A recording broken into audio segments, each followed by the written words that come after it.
Meditation is one of these practices that many get interested in, but fail to have true success. And I want to help you guys actually find the success in this, because this is the deep way to find a connection with God and a connection with yourself and how you are interconnected with everything all around you. And to heal the reactive mind and change your frequency that you hear about that's so mystical. When you hear Nikola Tesla say energy, frequency, and vibration is what makes up the universe, it's confusing because you don't really understand it. We're going to do a deep dive on this today, and you're going to get to understand and be the enlightened master and how to heal yourself when you don't have a healer like me to help you find the subconscious blocks that are actually sabotaging your life and your health. So there's different types of meditation that exist. It's transcendental meditation. You have guided meditations. You have guys like Joe Dispenza that are taking you through meditations, and where he says you want to be nothing, nobody, nowhere, or anything. In that way, it's very calming to the nervous system. It's escapism in a way because it forces you to be calm and give you a period of relaxation, but then you go back in the real world without a real change of frequency. And one of the other things that he mentions is that you must feel the emotion and the experience before it happens. It's the emotion, right? The ancient civilizations would go through their own type of meditation, and they do these rain dances. But what they would do is they would not just wish it to rain. That is the resistance, right? It's saying you don't have it. It is realizing it is already raining, feeling the emotion, feeling the smell, feeling the sound, and having a prosperous crop, already envisioning emotions that there's already in existence. And that's what creates the reality. That's what creates the charge, right? So through all these different types of meditation, I use my own type of meditation. I'm going to walk you guys through this so you can be just like me, just do as I do, right? And so I kind of create my own style of meditation. And it is freeing the emotion within inside you before it even happens, and allowing you to be the magnet that pulls in the experience. And then you can achieve the money, the love, and the health, all the superficial things that once you get them, you don't care if you have them anyway. And that was the whole secret of the entire time, was to not be attached to outcomes, because when you're attached to outcomes, you're forcing is the resistance away. Remember, how does it feel when someone tries to make you do something? It really doesn't want to make you do it very much, does it? So remember that, and the universe is no different. So there has to be a charge, and love is trust. So when you're saying a prayer, trust is love. It's knowing that it's already there. It's already provided for you. Ask what it is. So in trust, you just believe, right? In trust, you know, right? Knowing is stronger than believing. So if you tell the universe or God, I want,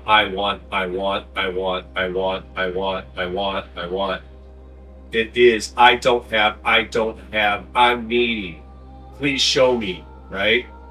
And what does that do if you have a significant other that is totally wanting to give themselves and be a servant to you? It gets obnoxious, right? They're always asking you how you are. They're always wanting to do something for you. They're up your ass, and you can't get anything done because they just want to please you so much. It's like they don't have any boundaries at all.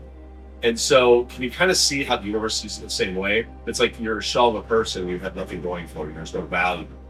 So it's no different in these meditations, right? You want to know that it's already there.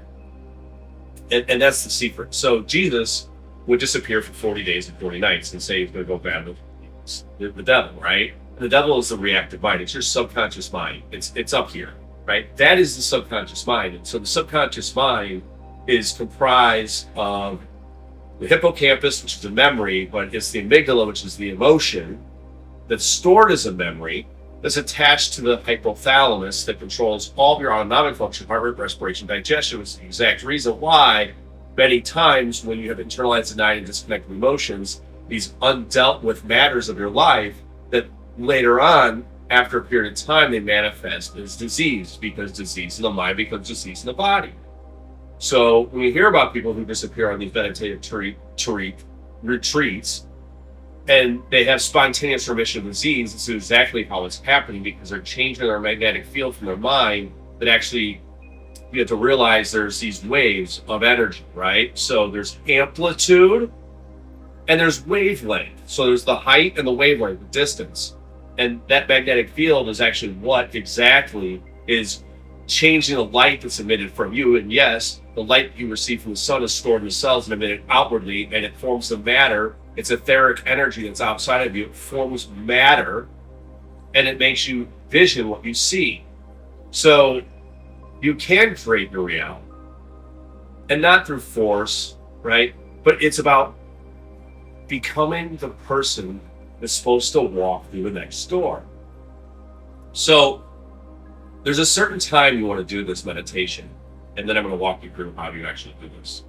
But that certain time is going to be between 11 a.m. and 3 p.m. That's when the sun is the greatest.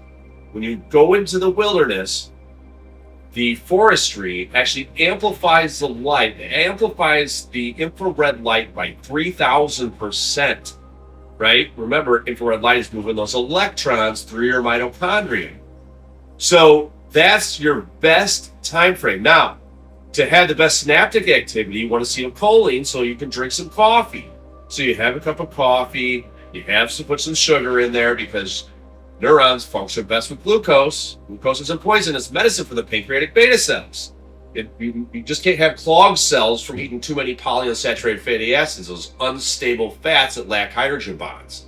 So now you have a cup of coffee, you have your sugar, it's between 11 and 3, the infrared light is amazing in the forest. You're ready to connect with God, right? You're ready. This is how you communicate with God. And so now you're ready to create the frequency from within you. And so I know you have turmoils. I know you got problems. I know you're praying and wishing they would just go away and disappear, but it doesn't work that way, right? Become the person supposed to walk through the door. You're already healthy. You're already happy. You're already in a successful relationship filled with love, where both people are living in their purpose and don't need anything from each other. So now you're in that state of mind, and you just shut up and you sit there and you don't worry about your problems. That's it. And you're just going to close your eyes and sit there and think about nothing. You could become one with the universe. Now, you can disappear for a long time, and sometimes the answer comes to you like that. But you know that the universe will deliver the thing that you need to work on. It'll tell you what you need to do for your next business. It will tell you what you need to change about yourself. You must reflect on the outside world. It is your mirror. So as you reflect on the outside world and you reflect on your relationships that you had, then that's the portal. So you can set an intention on this meditation. You can set an intention, ask the universe to guide you divinely on what the next action steps are going to be for you. And it's going to tell you what to do, and it's going to feel right, and your heart's going to be in alignment with it. It's going to beat slow. It's not going to be erratic. It's not going to make you nervous. But don't question it, right? If you're unsure, the universe is unsure. When it gives you an answer, you just do it. Don't worry about outcomes.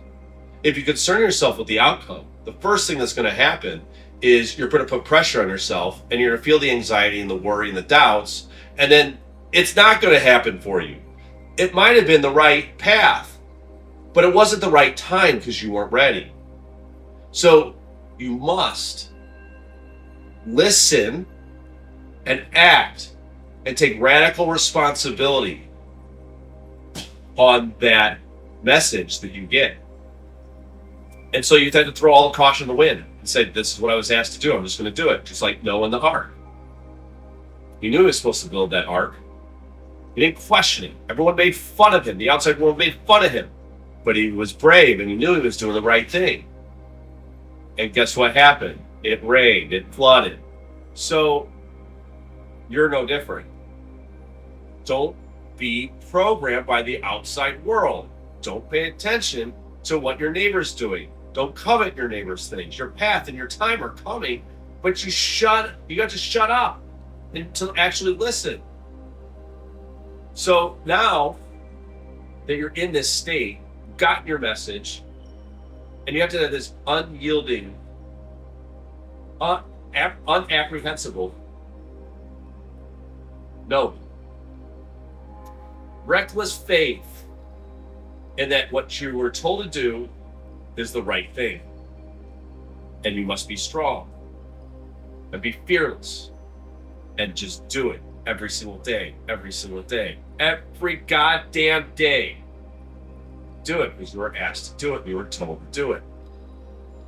And it will come to fruition because you have faith, not just faith, but you know you're doing the right thing. So now you know you're doing the right thing. You have this immense passion and love for this newfound path that you're on. You're going to watch things start to change. Doors open. People show up. The relationships fall away. Let that go.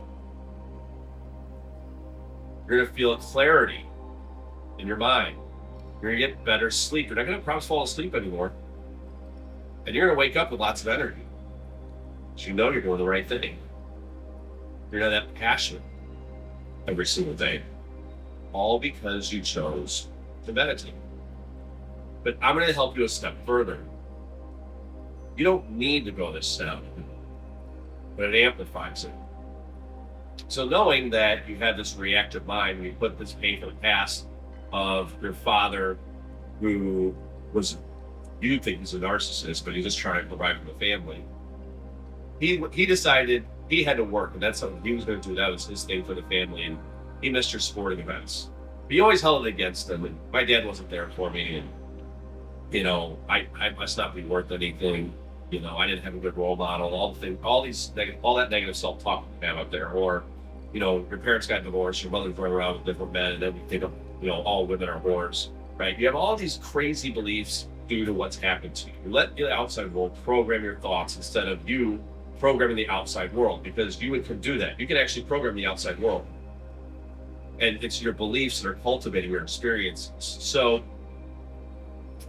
this thing happens earlier in childhood, or you see your parents fighting all the time and you think that's how relationships are. Relationships don't work. And police sees that relationships just don't work. Nobody can get along. Well, then you're going to get a relationship that doesn't work out, right? Nobody gets along. That's just your perception of the world, so that's what you see.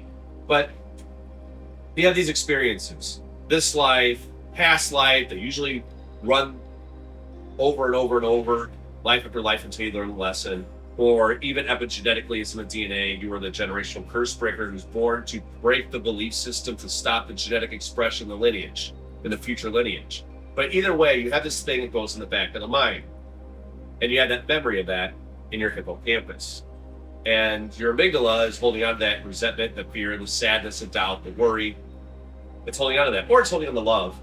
But this is just why your life sucks, when we're going over and how to change it. So it's the love that changes the potentiation of the cell that basically allows energy to flow. It creates unrestricted energy. The negative emotions, the fear, anger, sadness, worry, doubt, depression, those emotions are the ones that are changing the wavelength, right, and the amplitude of the magnetic field. And those are attached to the hypothalamus that controls your heart rate, your respiration, your digestion, and your immune system. So now you have this pain in your gut, you have poor digestion, and you won't let the past go, and you're constipated, right? You had this grief and this sadness from the things that didn't work out for you. Remember, things that didn't work out for you later on become the things that you say, thank God it didn't. Thank fucking God that didn't work out the way I wanted it to, because my life is so much better now. So don't worry about what didn't work out. That just wasn't meant for you. So you had this sadness within you. And that sadness is there that you won't let go of. That's in the metal element of Chinese medicine. That's your lung and your large intestine. So the peristalsis is impaired, and your microbes in your gut are impaired, and you're feeding bacteria. You're feeding the anaerobes that are there, and they are creating IBS, and constipation. What you think is the toxic food supply. While that is a contributor, your emotions are the magnetic charge, and you would just detox out those toxins. Your hydrogen peroxide would convert into CO2 and you make more cytochrome oxidase, and then your gut would have never been impaired in the first place. So we have this reactive mind and this whole system within the triune brain. And the triune brain is one of these factors that was created and discovered by Paul MacLean. So you can do some reading on that if you want to dig a little bit deeper. But that reactive mind and that triune brain is the thing that's creating a lot of the symptoms that you're having in your life, and it's actually guiding for you. Remember, life is happening not to you, but for you. It's a guide. Universes are mirror. Health issues are mirror. So that you put that in the back of the mind. Well, what happens then is you have this triad of health. It's emotion, biochemistry, structure, and it affects the energy flow in your body. And the symptoms actually occur because of your mind, your heart, or your will, your thoughts, feelings, and actions you internalize, denied, and disconnected from. This stops the energy flow through the meridians, the fire, earth, metal, water, wood. And they all have that different emotion that runs either within themselves, cross pattern, or around the circle, right?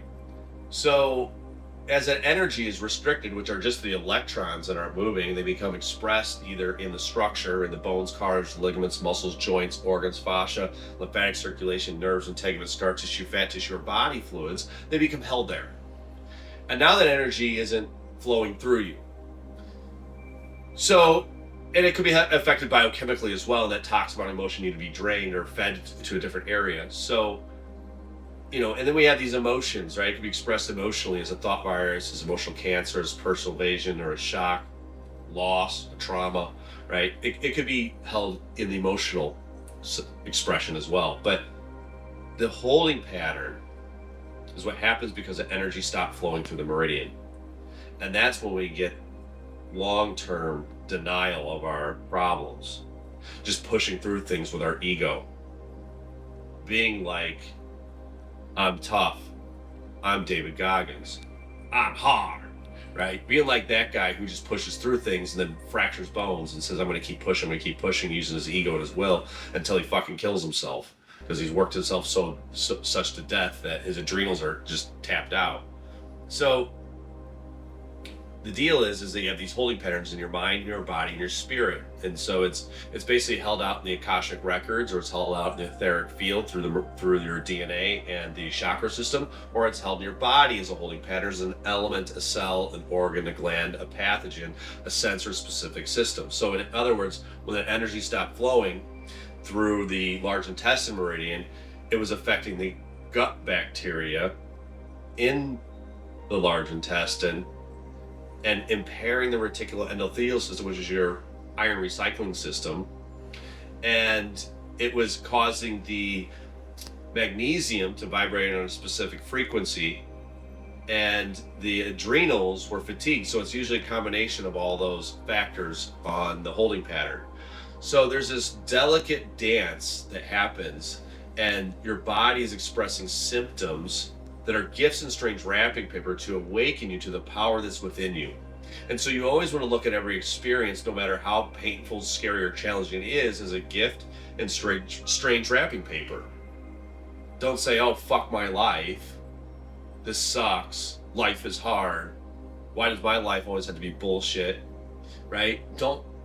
It's negative self-talk, right?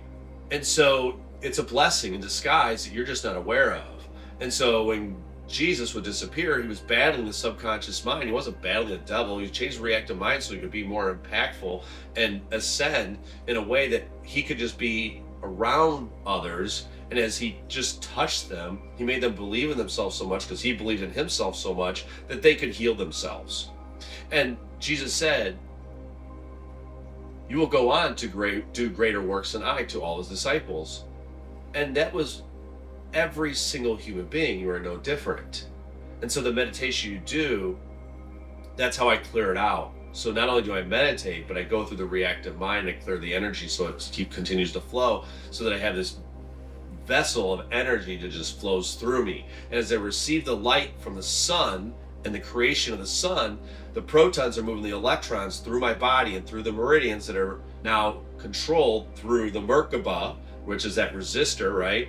And so it's directing that energy in the right flow that emits out of me, creating a magnetic field of the right amplitude that now actually, as that light is emitted out of me, it's in the right vibrational frequency that I create the life that I consciously chose. See, consciousness is not that you know it all. It's not that you're psychic. It's the ability to respond without reacting. And when things go wrong in your life, it's just a lesson. It's not a prison sentence. It's walking you through the footsteps of what you need to work on as an individual to heal and ascend, because you are a spiritual being having a human experience. That's it, right? You're here to learn these certain karmic lessons. It is not this battle to fight. It's a game, right? And it's a game, and it starts with the emotions you feel within. So you have to feel the emotion and the experience of what's already happened. And the universe is guiding you that when you go in nature from 11 to 3 in the afternoon, when you had your cup of coffee with sugar in it. And so you just have to act on these things. And meditation is a great practice. And you can do it my way. I think it's the best. But I don't care if you do a Pastana, right? That's cool. That's a different type of meditation. Apastana. Right? Cool. I'm totally good with that. Right? Whatever way you connect with God and connect within yourself, realizing you're one with the universe and everything around you, and you have infinite potential to create instantaneously just through your thoughts and feelings and create a charge in the field that emit the light out of you. Remember, E equals mc squared. Energy and mass are interchangeable, or light is the driving factor. So light equals mass and energy.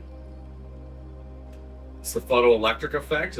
It's basically your field of energy has changed the way that electrons move outside of you and in you. That's science, religion, biology, physics, all wrapped into one. All just in meditation. It's oh so simple, but you make it so complicated because, I have another obstacle and hurdle. I just want to go to bed. I just want to smoke my vape. I just want to, jerk off and get away. I just need to fulfill myself with these needs and wants through my lower chakras, and I need to, get laid, and I need to alleviate the stress. And yeah, you can choose good things too, right? You can absolutely drown yourself in reading books and knowledge to escape the reality of who you are as a soul, so you don't have to deal with your shitty life you created. So you can use positive things in your life to escape too, and that's no better. But you got to connect with God, you got to connect with who you are, and you got to learn the lessons, accept them for what they are, and embrace them with love and say thank you. Gratitude is love in action. Embrace every freaking experience you go through with love and say thank you. With such gratitude and forgiveness that it releases dopamine and you get high on life. And then watch the doors open as you move through that karmic event, past the test. So use meditation. And if you're struggling still, come to my event, February 21st to the 23rd. Learn some of the tools: water, food, rest, exercise, mind, environment, posture, that actually help the electrons move through your body, change the electromagnetic field so that you can actually move the light outside of you and form a different reality. Because it is meditation, and it is environment of lighting electromagnetic fields, and it is your posture, and it is your food that you eat, but it's all the factors. So learn the lifestyle factors, because I want to see you finally overcome these obstacles and end the karmic journey that you're on, and live it through your soul as a divine being, the divine light being you're meant to be, and why you came here in the first place.